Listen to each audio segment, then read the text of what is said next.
Hello everyone! I have long been wanting to make a video about rejuvenating sets because I have been asked about it quite a few times before, but now that many are becoming aware of the importance of skincare, the interest has grown more and more, and the number of rejuvenating sets available in the market followed suit. In this video, I'm going to talk about what they are, what they usually contain, their pros and cons, what to watch out for, and my recommendations about using them. I am Dr. Gaile Robredo-Vitas, and I'm a board-certified dermatologist.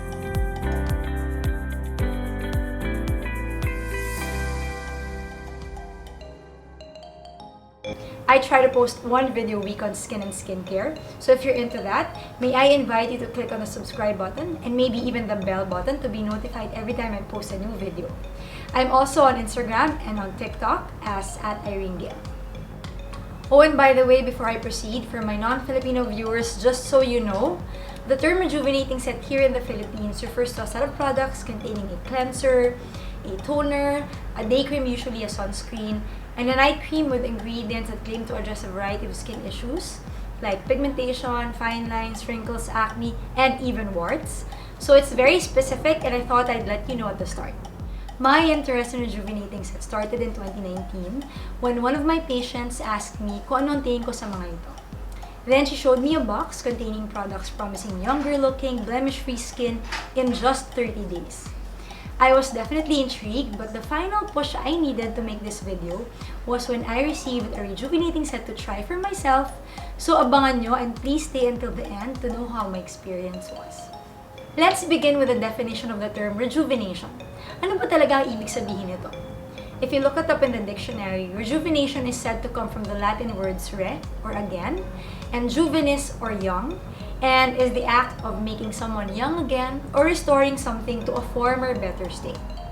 So, in order for me to be able to better talk about rejuvenating sets, I went online and bought 5 different brands. Ta-da! Plus, yung binigay sa akin, so I have 6 sets in total to compare and even try. At ito yung mga napansin ko. Unang-una, rejuvenating sets are very easy to come by.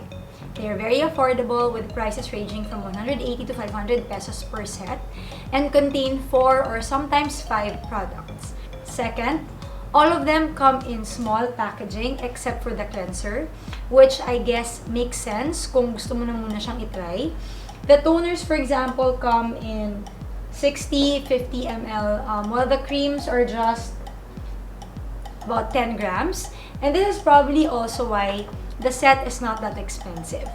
Pero meron ako isang nabiling set na walang nakalagay na ingredients. Kaya itong set na to, I did not dare try because I don't put anything on my face na hindi ko alam yung content. Because if something happens, for example, nagkaroon ako ng allergic reaction, hindi ko malalaman kung alin na ingredient yung nag-cause nito. The creams in most of the sets have super duper small print that I literally had to use a magnifying glass in order to see the ingredients list clearly. And I'm nearsighted so malinaw pa yung mga mata ko. Sobrang liit lang talaga niya. 3 of 6 sets indicated that their toners and creams were to be used daily for 30 days only and then discontinue. Bakit kaya? So I checked the label and the toners and creams contain a combination of a lot of potentially irritating ingredients together. My exfoliating acids, my lightening ingredients, and my retinoids. Na ako, as a dermatologist, I do not recommend using them all together or at the same time and every day, lalong-lalo na sa mga first-timers. Yung isa contained lactic acid, niacinamide, licorice, arbutin, orange peel oil, and retinol palmitate. And yung isa naman, glycolic acid, ascorbic acid, niacinamide, alpha-arbutin, kojic acid, lactic acid, and retinol, without mentioning their corresponding concentrations. Sa sunscreens naman, all but one contain both UVA and UVB filters, except of course yung isa na walang ingredients list. So guys, ako, I don't really advise that you scrimp on sunscreen. It's very, very important. In fact, one of my mentors, and I'll never forget this, sinabi niya sa akin that the only true anti-aging talaga is sunscreen because it really prevents aging brought about by UV radiation. So don't scrimp on your sunscreen. It's something that you should really invest in and that you should apply correctly and diligently every day.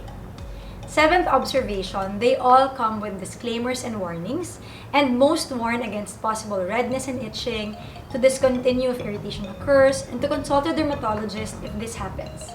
There is one that specifically says on the label, no mercury, no hydroquinone, and no harmful chemicals, and another that says no harsh peeling, no pain, and no pimples. And finally, of the 6 sets, one stood out because siya lang yung hindi soap ang cleanser at walang napakaraming exfoliants, lightening ingredients, and retinol, yung toner and cream. Ngayon, bakit controversial ang rejuvenating sets? And why do dermatologists caution against using just any kind of rejuvenating set?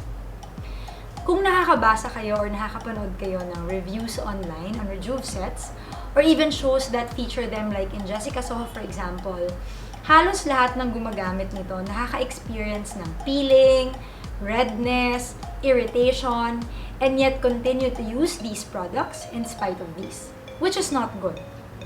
These signs indicate that the skin barrier has been compromised, and whatever skin products you are using should be discontinued to allow the skin to recover.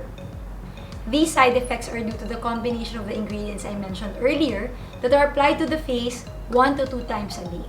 Second, some of these sets are promising to be a cure-all, removing all sorts of skin issues, encouraging self-medication, which does not always end well, lalong-lalo na sa mga may skin problems talaga like acne or melasma. Number 3, some contain ingredients such as tretinoin and hydroquinone, which are good ingredients. In fact, in dermatology, gamit na gamit ang tretinoin as anti-aging, anti-acne, and anti-pigment, whereas hydroquinone naman is considered the gold standard of treatment for pigmentation, but when used incorrectly or unguided by dermatologists, for example, both can have undesirable side effects. According to literature, tretinoin can cause redness, itching, stinging and burning sensations, dryness, scaling, retinoid dermatitis, and even blistering, scarring, or darkening of the skin. Yung hydroquinone naman can have minor side effects similar to tretinoin, temporary redness, dryness, burning or stinging, and irritation.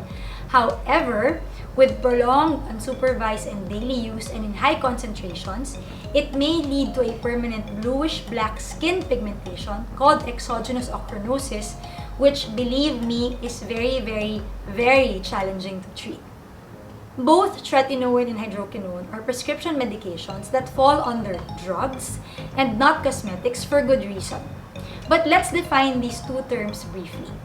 The Philippine FDA Republic Act No. 3720, also known as the Food, Drug, and Cosmetic Act, Chapter 5, Section 10, define cosmetics as articles intended to be rubbed, poured, sprinkled, or sprayed on, introduced into, or otherwise applied to the human body or any part thereof, for cleansing, beautifying, promoting attractiveness, or altering the appearance without affecting structure and function, so they are not required to undergo strict tests to determine their efficacy.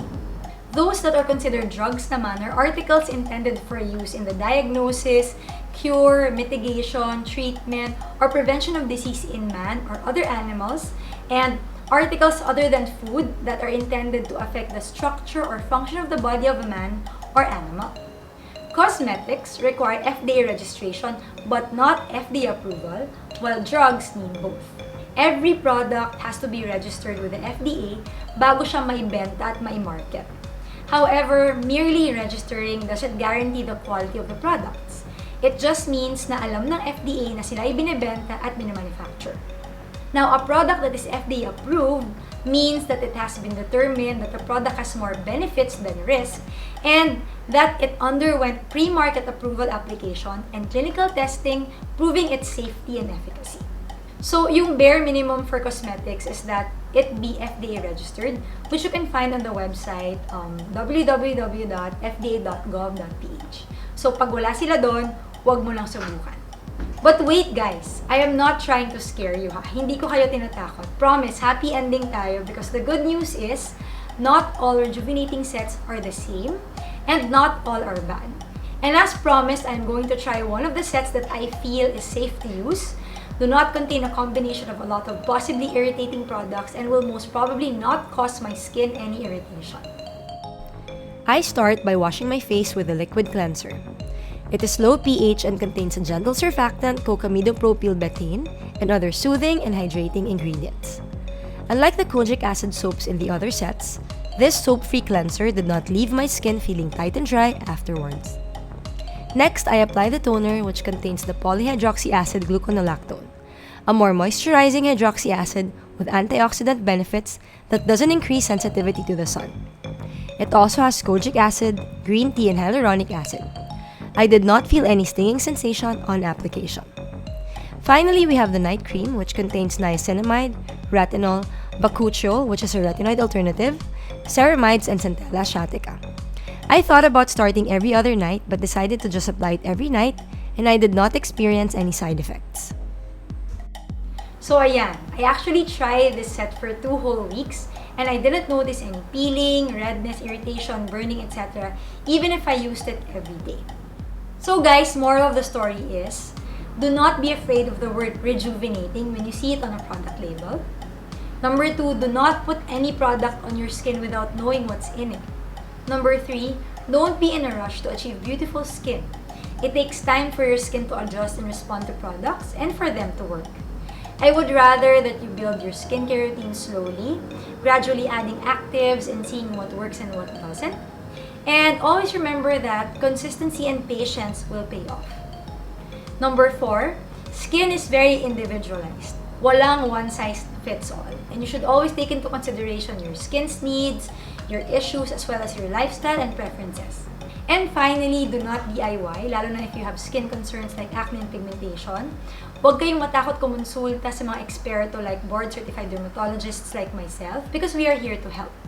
So that's it for my video on rejuvenating sets. I hope that the information I shared today will be helpful because like I always say in skincare, knowing is half the battle and taking action is the other. So once again guys, if you like this, if you learned something, please don't hesitate to click the like and subscribe. And I'll see you again soon. Bye!